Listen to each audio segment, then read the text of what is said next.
अच्छा 4.3 का question number 11 करना है आज। कहता है find an equation of perpendicular bisector of the segment joining points A and B. कहते हैं दो पॉइंट्स हैं ए और बी, दो पॉइंट्स हैं ए और B. This is point A and this is point B. कहता है find an equation of the perpendicular bisector of the segment joining the points A and B. कहता है ए और बी को जो ज्वाइन करने वाली जो लाइन है, देखिए ये लाइन है, लेट्स सपोज जो ए और बी को ज्वाइन कर रही है आपस में, ठीक है। ये लाइन ए और बी को ज्वाइन कर रही है, यानी ये लाइन सेगमेंट है ए बी। अब इसके बारे में कहता है कि find equation of perpendicular bisector of this segment. कहते हैं जो सेगमेंट, ये जो लाइन सेगमेंट ए बी बनी है, इसका जो परपेंडिकुलर बाइसेक्टर बनता है, इसका जो परपेंडिकुलर बाइसेक्टर बनता है, आपने उस परपेंडिकुलर बाइसेक्टर की इक्वेशन फाइंड करनी है। अब परपेंडिकुलर बाइसेक्टर किसे कहते हैं, पहले तो देखें बाइसेक्टर किसे कहते हैं। बाइसेक्टर कहते हैं ऐसी लाइन को, इस लाइन का बाइसेक्टर एक ऐसी लाइन कहलाएगी जो इसको टू इक्वल पार्ट्स में डिवाइड कर दे, ठीक है। तो जब बाइसेक्टर इस लाइन ए बी को टू इक्वल पार्ट्स में डिवाइड करेगी तो यकीनी तौर पे इसके मिड पॉइंट से पास करेगी। ये इसका मिड पॉइंट है, लेट्स सपोज सी का नाम दे देता हूं, ठीक है। तो बाइसेक्टर जो होगी, इस लाइन ए बी का बाइसेक्टर जो होगी वो इसके मिड पॉइंट से पास करेगी। लेकिन ये सिर्फ बाइसेक्टर नहीं है, इसके बारे में कहते हैं परपेंडिकुलर बाइसेक्टर है। तो जो परपेंडिकुलर बाइसेक्टर इस लाइन ए बी का बनता है, आपने उसकी इक्वेशन फाइंड करनी है। तो देखिए ये जो मैं लाइन ड्रॉ कर रहा हूँ, ये वाली लाइन, ये जो ब्लू कलर की जो मैंने लाइन ड्रॉ कर दी है, ये लाइन, ये ब्लू कलर की जो लाइन है, ये लाइन इस लाइन ए बी का परपेंडिकुलर बाइसेक्टर है। तो हमने इस ब्लू लाइन की इक्वेशन फाइंड करनी है। समझ आइए, इतनी बात क्लियर हुई। अच्छा आगे देखें जरा, हमने क्योंकि इस ब्लू लाइन की इक्वेशन फाइंड करनी है, तो हमारे पास इस ब्लू लाइन की स्लोप भी मौजूद होनी चाहिए, और जिस पॉइंट से ये लाइन पास कर रही है वो पॉइंट भी हमारे पास मौजूद होना चाहिए। जब स्लोप और पॉइंट दोनों चीजें मौजूद होंगी तो हम ये point slope form easily use कर सकेंगे, ठीक है। अब देखिए हम फाइंड करेंगे कैसे। पहले तो हम लाइन ए बी की स्लोप फाइंड कर लेते हैं। देखिए लाइन ए बी की स्लोप कैसे फाइंड करेंगे। पॉइंट ए के जो कोऑर्डिनेट्स हैं वो हैं 3 5, पॉइंट ए के कोऑर्डिनेट्स हैं 3 5, और पॉइंट बी के जो कोऑर्डिनेट्स हैं वो हैं 9 8। पॉइंट बी के कोऑर्डिनेट्स 9 8, ठीक है। तो पहले मैं ए बी लाइन की स्लोप फाइंड कर लेता हूं। तो slope of line A B क्या बनेगी, slope of A B, slope of A B line, formula भी आपके सामने लिखा है, सॉरी फार्मूला मैं रिमूव कर चुका हूं। खैर स्लोप का फार्मूला क्या था, कल मैंने लिखा भी था, y2 minus y1 divided by x2 minus x1। तो अब देखें y2 माइनस y1 यानी 8 minus 5 divided by x2 minus x1 यानी 9 माइनस 3, ठीक है। और ये बनेगा 3, नीचे बनेगा 6, और 3/6 क्या होता है 1/2। तो ये स्लोप हमारे पास इस ए बी लाइन की स्लोप आ गई। अब हमें क्या फाइंड करना है, इस ब्लू लाइन की इक्वेशन हमें चाहिए। तो जब ब्लू लाइन की इक्वेशन चाहिए तो ब्लू लाइन की स्लोप भी तो हमें जरूरत होगी, ठीक है। तो हम ऐसे करते हैं कि ए बी लाइन की जो स्लोप है इसको नाम दे देते हैं m1 का। तो ऑटोमेटिकली ब्लू लाइन की स्लोप क्या बन जाएगी, ब्लू लाइन की जो स्लोप है वो फिर क्या बनेगी, ये जो इस ब्लू लाइन को हमने नाम दिया परपेंडिकुलर बाइसेक्टर का। तो मैं लिखता हूं slope of perpendicular bisector. Question में इसको ये नाम दिया हुआ, ठीक है। तो स्लोप ऑफ परपेंडिकुलर बाइसेक्टर, इसको मैं नाम दे देता हूं m2 का। अब हमें पता है कि जब दो लाइनें परपेंडिकुलर हों, कल मैंने बताया भी था, लिखा था पूरा, स्क्रीनशॉट्स आपके पास मौजूद हैं, कि अगर दो लाइनें परपेंडिकुलर हो तो उनकी स्लोप्स का प्रोडक्ट -1 के इक्वल होता है, ठीक है। तो इसका मतलब है क्योंकि ये ए बी लाइन और ब्लू लाइन एक दूसरे के परपेंडिकुलर हैं, तो m1 और m2 का प्रोडक्ट -1 के इक्वल बना, m1 dot m2 is equal to, sorry -1 के इक्वल बना, -1 के इक्वल आ जाएगा, m1 m2 -1 के इक्वल आ गया। अब यहां से फिर जो परपेंडिकुलर बाइसेक्टर जिसकी स्लोप को m2 का नाम दिया हुआ है, m2 फिर क्या आएगा, वो सिंपली आ जाएगा -1/m1। तो m2 हमारे पास फिर आ गया, m2 इज इक्वल टू, देखें m1 हम ऊपर फाइंड कर चुके हैं जो कि 1/2 है, तो ये बनेगा -1 डिवाइडेड बाय 1/2, और ये 2 ऊपर शिफ्ट होगा, तो m2 की वैल्यू हमारे पास क्या आ गई, -2, ठीक हो गया। यानी ये ब्लू लाइन जो है, जो परपेंडिकुलर बाइसेक्टर है, जिसकी इक्वेशन हमने फाइंड करनी है, उसकी स्लोप हमें मिल चुकी। अब हमें एक पॉइंट भी चाहिए कि ये परपेंडिकुलर बाइसेक्टर आखिर किस पॉइंट से पास कर रहा है। जब पॉइंट भी मिल जाएगा तो ये वाली इक्वेशन हम यूज कर लेंगे फिर, ठीक है। तो ये बहुत आसान है। देखें ये परपेंडिकुलर बाइसेक्टर इस मिड पॉइंट सी से पास कर रहा है ना, तो जब मिड पॉइंट सी से पास कर रहे हैं तो ए और बी पे मिड पॉइंट फार्मूला अप्लाई करें, सी के कोऑर्डिनेट्स आ जाएंगे, ठीक है। तो यहाँ पे देख लें कि perpendicular bisector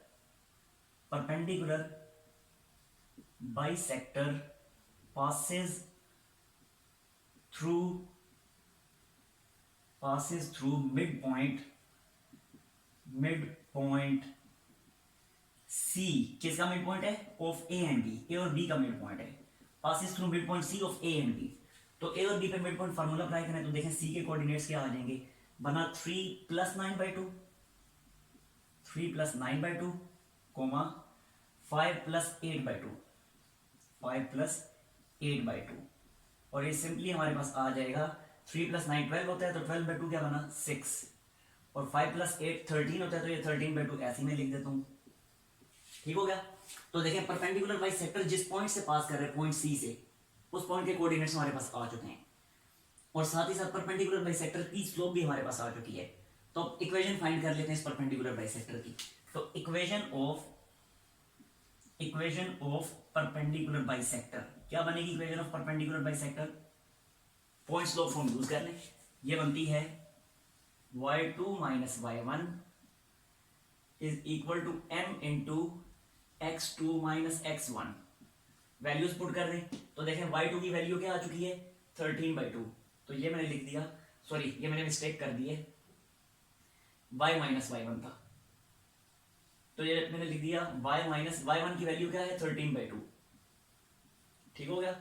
is equal to m की वैल्यू ये फाइंड हमने की हुई है -2, तो ये मैंने लिख दिया -2, और यहां भी यही मैंने मिस्टेक की है x - x1, तो ये आएगा x - x1 की वैल्यू है 6। ठीक हो गया। बस अब सिंपली इस इक्वेशन का इधर लेफ्ट हैंड साइड पे एलसीएम लें तो ये बनेगा 2y - 13, और ये जो डिवाइडेड बाय 2 था, एलसीएम लेने के बाद ये जो डिवाइडेड बाय 2 बनेगा, इसको मैं दूसरी साइड पे शिफ्ट करके मल्टीप्लाई कर देता हूँ, बनेगा -4 इंटू x - 6। बस अब आपने इस इक्वेशन को सिर्फ रीअरेंज करना है, ठीक है, और रिक्वायर्ड इक्वेशन बन जाएगी। मैं डायरेक्ट रीअरेंज भी कर रहा हूँ और यहाँ पे लिख रहा हूँ क्योंकि स्पेस मेरे पास करना है। तो ये सिंपली बन जाएगा, सिंपली ये बन जाएगा जी -4x, और ये -2y भी उधर शिफ्ट होगा तो बनेगा -2y, जबकि ये -4 - 6 इधर क्या बनता है -24।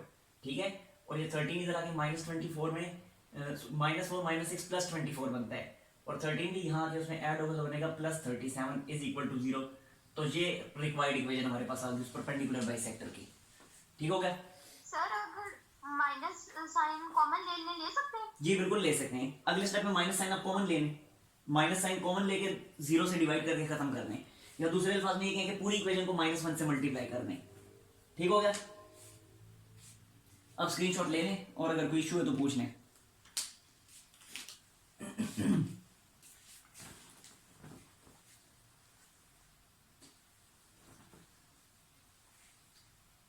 हाँ जी हो गया।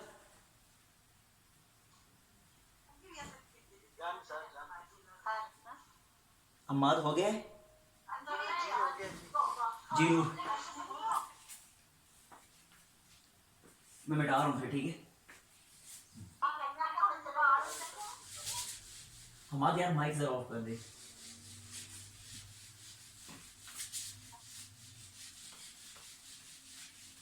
नेक्स्ट देखें जी, क्वेश्चन नंबर है 12।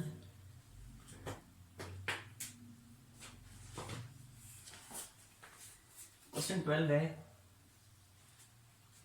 कहते हैं find the equation of the sides altitudes medians of triangle whose vertices are A B C. एक ट्रायंगल है, उसके वर्टिसेस हमें गिवन है। देखिए ट्रायंगल में साइड पे ड्रॉ कर देता हूं। ये हमारे पास एक ट्रायंगल, मैंने तो इक्विलेटरली ड्रॉ कर दी, लेकिन इक्विलेटरल ट्रायंगल लाजमी इक्विलेटरल कोई भी हो सकती है, और आई थिंक जब इन पॉइंट्स को प्लॉट करेंगे तो इक्विलेटरल नहीं बनेगी, लेकिन बस अब ड्रॉ हो गई है। तो देखें ये पॉइंट ए है जिसके कोऑर्डिनेट्स हमें गिवन है -3 and 2। ठीक हो गया। ये पॉइंट बी है, इसके कोऑर्डिनेट्स हमें गिवन है किधर गया 5 and 4, और ये है पॉइंट सी, इसके कोऑर्डिनेट्स हमें गिवन है 3 and -8, 3 and -8। ठीक हो गया। अब यहाँ पे उसने कहा हुआ है कि find equation of the line, find equation of the sides altitudes and medians of triangle. इस ट्रायंगल की साइड्स की भी इक्वेशंस फाइंड करें, इसके मीडियंस की भी फाइंड करें, और इसके अल्टीट्यूड्स की भी फाइंड करें। तो देखें पहले तो हम साइड्स की इक्वेशंस फाइंड कर लेते हैं, ठीक है। तो मैं ए बी साइड की इक्वेशन फाइंड करता हूं। तो equation of side A B, देखिए साइड ए बी की इक्वेशन क्या आएगी, बहुत ही सिंपल है। यहाँ पे मैं इक्वालिटी साइन नहीं डालता बल्कि ऐसे हेडिंग दे देता हूँ। Equation of side A B, side A B की इक्वेशन क्या आएगी, आपके सामने लिखी हुई है। अगर हमारे पास 2 पॉइंट्स गिवन हो तो ये 2 पॉइंट्स फॉर्म यूज होती है, यानी x माइनस x1 और x2 minus x1 equal to y minus y1 divide by y2 minus y1, ये यूज होती है। तो सिंपली मैं ए बी लाइन की इक्वेशन फाइंड कर रहा हूँ, तो यहाँ पे मैं लिख देता हूँ y माइनस y1 यानी 2 divided by y2 minus y1 यानी 4 माइनस 2, ठीक हो गया। This is equal to x minus x1, तो ये लिखा x माइनस x1, ठीक है।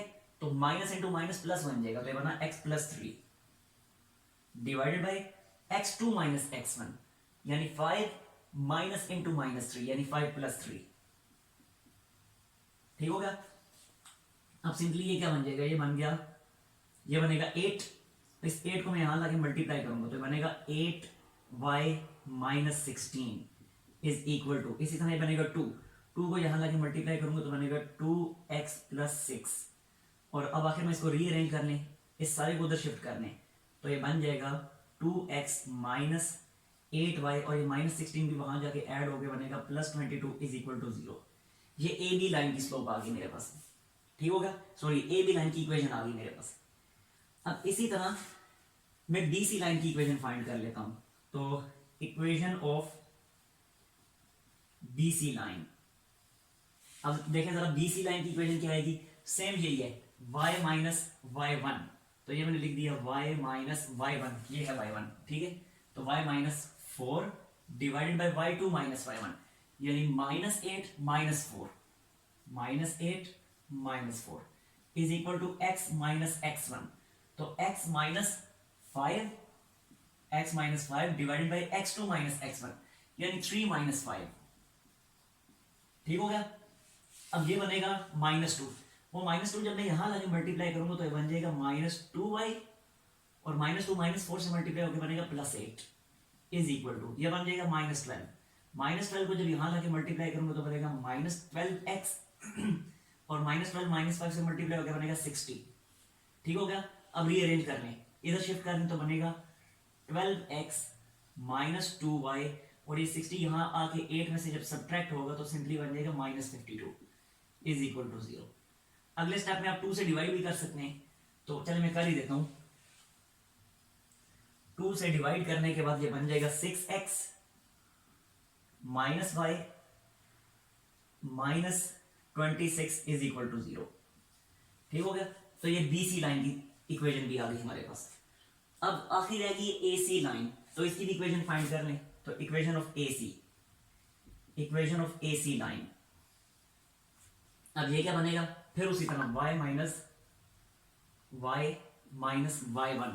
अब y1 क्या है, देखें -3 है, सॉरी y1 है 2, तो बना y minus 2 divided by y2 minus y1 यानी -8 माइनस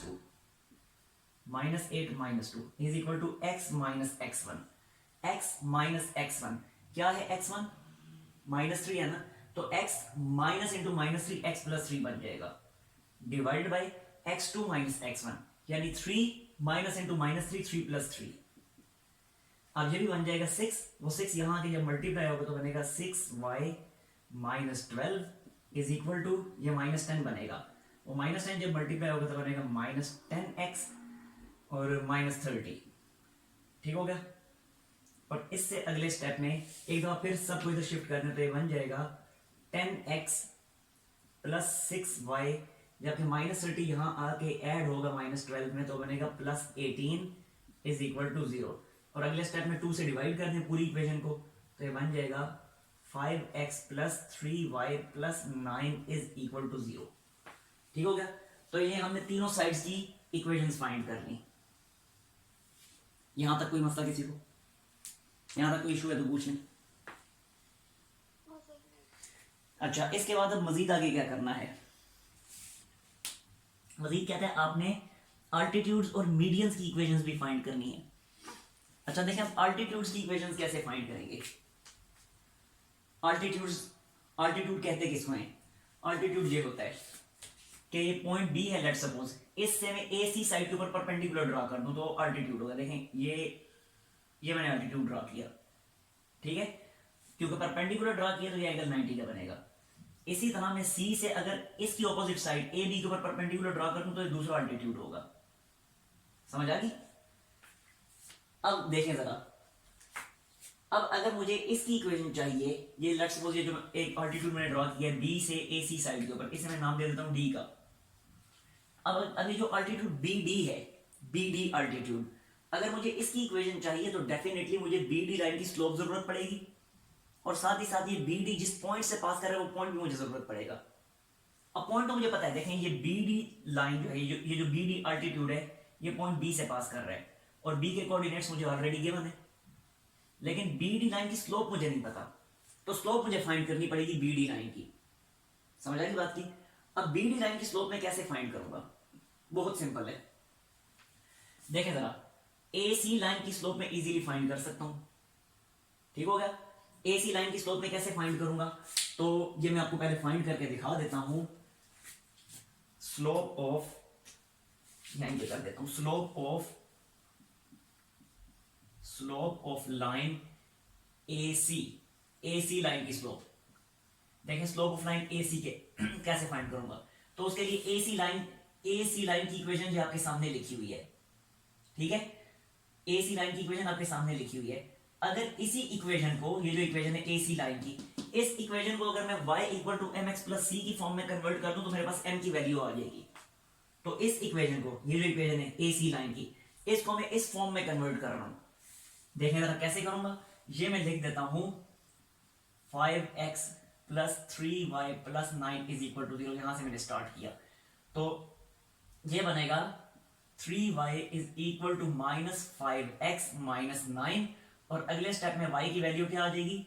ये आ जाएगा माइनस 5/3x माइनस, इसी तरह ये 3 9 से भी तो डिवाइड होगा ना, थ्रू आउट पूरी इक्वेशन को मैं 3 से डिवाइड कर रहा हूं y का कोएफिशिएंट 1 बनाने के लिए, क्योंकि मैं इस फॉर्म में कन्वर्ट करना चाह रहा हूं और इस फॉर्म में y का कोएफिशिएंट 1 होता है, ठीक है।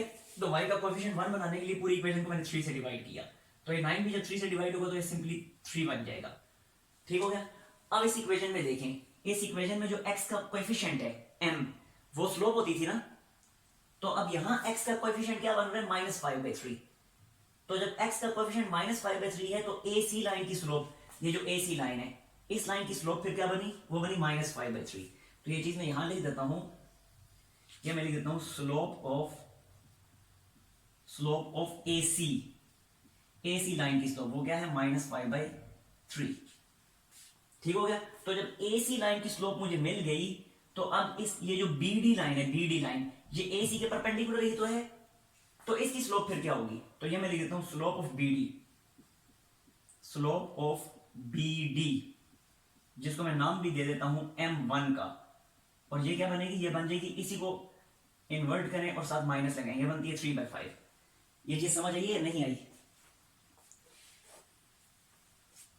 आ गई है सर। हम आज से समझ आएगी? आ गई है। अच्छा देखें, ये कैसे मैंने इसकी स्लोप मैंने कैसे फाइंड कर ली डायरेक्टली। असल में जो परपेंडिकुलर लाइन होती है उनकी स्लोप ऐसे होती है ना, m1 multiply m2 equal to -1, तो यहां से फिर m2 की स्लोप क्या बनेगी? -1/m1, ठीक है।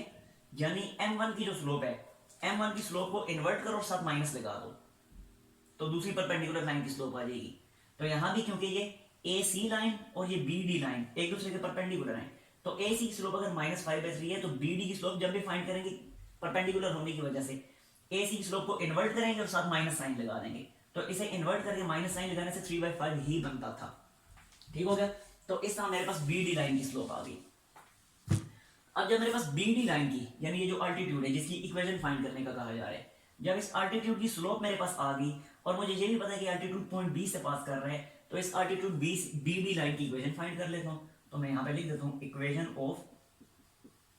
Of B D altitude. तो अब इसकी इक्वेशन क्या बनेगी? y माइनस, देखें सर, तो अब ये क्या बनेगी? y minus y1 is equal to m into x minus x1।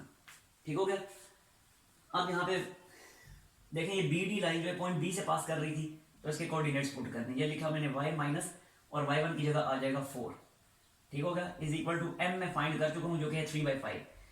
m कौन सी स्लोप है फिर मैं बता दूं, इस बी डी लाइन की स्लोप, क्योंकि जिसकी इक्वेशन फाइंड की जा रही होती है उसी की स्लोप हमें जरूरत होती है। तो इसकी स्लोप ये 3/5 हम फाइंड कर चुके हैं। तो ये लिखा 3/5 और x माइनस x1 की जगह आ जाएगा 5। ठीक हो गया। अब पूरी इक्वेशन को इस 5 को इधर लाके मल्टीप्लाई करने तो बनेगा 5 minus 20 is equal to 3x minus 15। ठीक हो गया।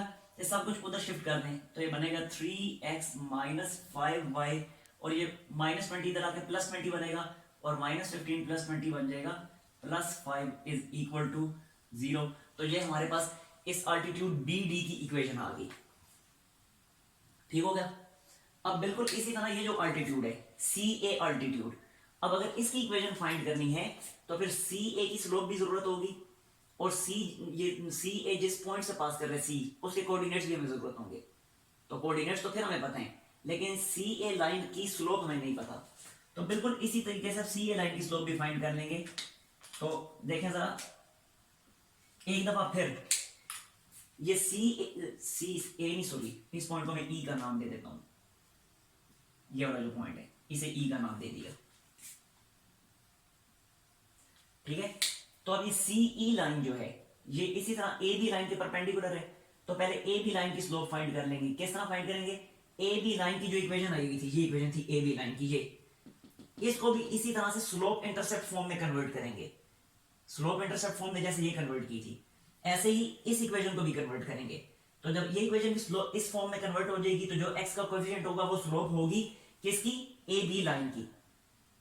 ठीक होगा। और एक दफा फिर हम यही करेंगे कि ए बी लाइन की स्लोप इधर लिखेंगे और फिर हम कहेंगे सी ई लाइन की स्लोप क्या है कि जो ए बी की स्लोप आई थी इसको इन्वर्ट एंड माइनस। ठीक होगा। और जब स्लोप आ जाएगी तो सिंपली यही मेथड यानी सेम यही मेथड फॉलो होगा। मुझे पता है हो जाएगा ये अल्टीट्यूड्स फाइंड हो जाएंगे। हो जाएगा जी नूर बताएं आप।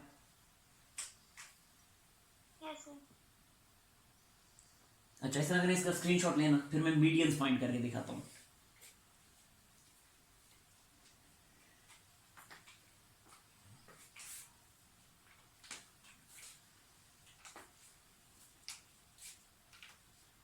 हो गया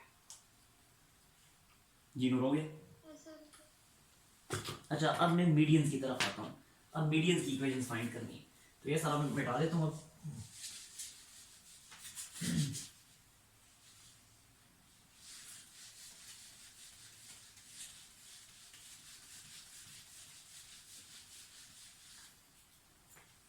इसमें ये तीसरा अल्टीट्यूड भी होगा। ठीक है। यानी ए से जो बी सी के ऊपर फॉल करेगा इसके ऊपर वो अल्टीट्यूड उसकी भी इक्वेशन फाइंड करनी होगी सेम मेथड से, क्योंकि 3 अल्टीट्यूड है टोटल। अच्छा मैं मीडियंस की तरफ आता हूँ। मीडियंस की इक्वेशंस फाइंड करनी है तो मैं ये जो बल्कि डायग्राम जो है इसे भी यहाँ से अब मैं इसमें से अल्टीट्यूड जो है रिमूव कर देता हूँ और अब मीडियंस ड्रॉ करता हूँ। सर मैंने बात पूछनी थी। जी ये मैंने स्लोप निकाली है तो ये y is equal to 2/8x आ रही है प्लस 22/8 आ रही है। तो 2/8 जो आ रही है उसको हम सिंप्लीफाई करेंगे। यस 1/4 होगी। हाँ 1/4 तो और 22/8 को इसी तरह लिखेंगे। 22/8 को भी लिख लेना, 11/4 लिखे ना। Okay sir. अच्छा मीडियंस की तरफ आते हैं। अब मीडियन क्या होते हैं पहले मीडियन समझ लें क्या होते हैं। देखें ये जो पूरी की पूरी लाइन है, ये जो पूरी साइड है ए सी साइड, इस ए सी साइड के मिड पॉइंट को, ये जो मिड पॉइंट बनता है, इस मिड पॉइंट को जब मैं इसके ऑपोजिट वर्टेक्स बी के साथ कनेक्ट करूंगा, ज्वाइन करूंगा तो ये मीडियन बन जाएगा। ठीक है। इस मिड पॉइंट को मैं नाम दे देता हूं, चले M1 का नाम दे देता हूं। M1 का इसे मैं नाम दे देता हूं। तो अब ये BM1 जो है, ये छोड़े M1 को छोड़े, M का नाम दे दिया सिंपली। अब ये BM जो है ये AC साइड का मीडियन है। ठीक हो गया। इसी तरह अगर ये जो साइड है BC, अगर इसका मीडियन मैंने फाइंड करना है तो BC का जो मिड पॉइंट बनता है जिसको मैं नाम दे देता हूं कैपिटल N का। अब अगर इस मिड पॉइंट को इसके ऑपोजिट वर्टेक्स A के साथ मैं ज्वाइन करता हूं तो वो BC साइड का मीडियन आ जाएगा। देखें ये मैंने ज्वाइन कर दिया ए को एन के साथ, तो वेट ये जो मैंने ड्रॉ किया है ए से लेके एन तक, ए एन साइड, ये ए एन जो है इस बी सी के ऊपर मीडियन है, ठीक है। इसी तरह जब ए बी जो है इसका अगर मीडियन फाइंड करना है तो इसके मिड पॉइंट को ज्वाइन करूंगा इसके ऑपोजिट वर्टेक्स सी के साथ, ठीक है। तो इसको मैं नाम दे देता हूं कैपिटल एल का। तो ये एल सी जो है, एल सी जो है वो इस ए बी साइड के ऊपर मीडियन है, ठीक होगा। अब इन तीनों मीडियंस की इक्वेशंस फाइंड करनी है। मैं बिल्कुल एक जैसे पहले किया था अल्टीट्यूड्स के केस में, इसी तरह यहां भी मैं एक मीडियन की इक्वेशन आपको फाइंड करके दिखा दूंगा, बाकी दोनों मीडियंस की फिर आप लोगों ने फाइंड कर लेनी है। अब देखें जरा, अगर मैं इस ए एन मीडियन जो है, ए एन मीडियन, अगर मैं इसकी इक्वेशन फाइंड करना चाहता हूं तो मैं इस तरह करता हूं, बड़ा सिंपल सा मेथड है। ये पॉइंट एन जो है, क्योंकि बी सी साइड का मिड पॉइंट है ना, तो जब मैं बी और सी पे मिड पॉइंट फार्मूला अप्लाई करूंगा तो पॉइंट एन के कोऑर्डिनेट्स आ जाएंगे, और जब पॉइंट एन के कोऑर्डिनेट्स आ जाएंगे, ए के कोऑर्डिनेट्स तो पहले से मुझे पता है, तो ए और एन पे 2 पॉइंट्स फॉर्म की वाली ये यूज कर लूंगा, ए एन के ए एन लाइन की इक्वेशन आ जाएगी मेरे पास, ठीक होगा। तो पहले मैं इस पॉइंट एन के कोऑर्डिनेट्स फाइंड कर लेता हूं बी और सी पे मिड पॉइंट फार्मूला अप्लाई करके। तो देखें पॉइंट एन के कोऑर्डिनेट्स क्या होंगे, पॉइंट एन के कोऑर्डिनेट्स बी और सी पे मिड पॉइंट फार्मूला में अप्लाई करूं तो बनता है 5 + 3 डिवाइडेड बाय 2, और फिर है 4 minus into minus 8, sorry 4 - 8 mid point formula 4 - 8/2, जो कि बन जाएगा 8/2 बनेगा 4 और -4/2 बनेगा -2, ठीक होगा। ये हमारे पास पॉइंट एन के कोऑर्डिनेट्स आ गए। जब पॉइंट एन के कोऑर्डिनेट्स आ गए तो सिंपली ए और एन पे 2 पॉइंट्स फॉर्म में यूज कर लेता हूं, मेरे पास ए एन मीडियन की इक्वेशन आ जाएगी। तो लिख देते हैं equation of median A N, equation of median A N. देखें कैसे फाइंड करेंगे, सिंपली 2 पॉइंट फॉर्म यूज कर ले। तो ये मैं लिख देता हूं x - x1, ए और एन पे मिड पॉइंट, ए और एन पे मैं 2 पॉइंट फॉर्म यूज कर लूंगा, तो यहां पे x1 फिर क्या होगा, -3 होगा। तो ये बना फिर x माइनस इंटू -3 यानी x + 3 divided by x2 - x1। अब यहाँ पे x2 पॉइंट n जो है उसका जो x कोऑर्डिनेट है वो x2 होगा, जो कि 4 है, ठीक है। तो 4 क्या बनेगा, 4 माइनस इंटू -3 यानी 4 + 3, ठीक हो गया। अब है y - y1, तो ये लिखा मैंने y, ये लिखा माइनस, और अब y1 क्या होगा, y1 a का y कोऑर्डिनेट होगा 2, तो ये लिखा y - 2। अब नीचे लिखना y2 - y1 यानी पॉइंट n का y कोऑर्डिनेट जो कि है -2, तो ये लिखा -2 और इसके बाद फिर -y1 यानी -2, ठीक हो गया। और अब इसको सिंप्लीफाई करें, बनता है -4, इधर आके मल्टीप्लाई होगा तो बनेगा -4x - 12 इज इक्वल टू, ये बनता है 7, वो इधर आके मल्टीप्लाई होगा तो बनेगा 7y - 14। अब इस पूरे को उधर शिफ्ट कर दें तो ये सारे का सारे ये दोनों उधर जाएंगे तो बनेगा 4x + 7y, और ये -12 वहां जाके उसमें ऐड होगा तो -14 + 12 क्या बन जाएगा, -2 इज इक्वल टू 0। तो ये हमारे पास इक्वेशन आ गई मीडियन ए एन की। अब आगे जो बाकी 2 मीडियंस हैं बी एम और सी एल, उनकी हो जाएगी फाइंड या नहीं होगी? हाँ जी, हो जाएगी सर। जी नूर, हो जाएगी। Yes sir. चलें फिर स्क्रीनशॉट लें, मैं नेक्स्ट क्वेश्चन स्टार्ट करूं।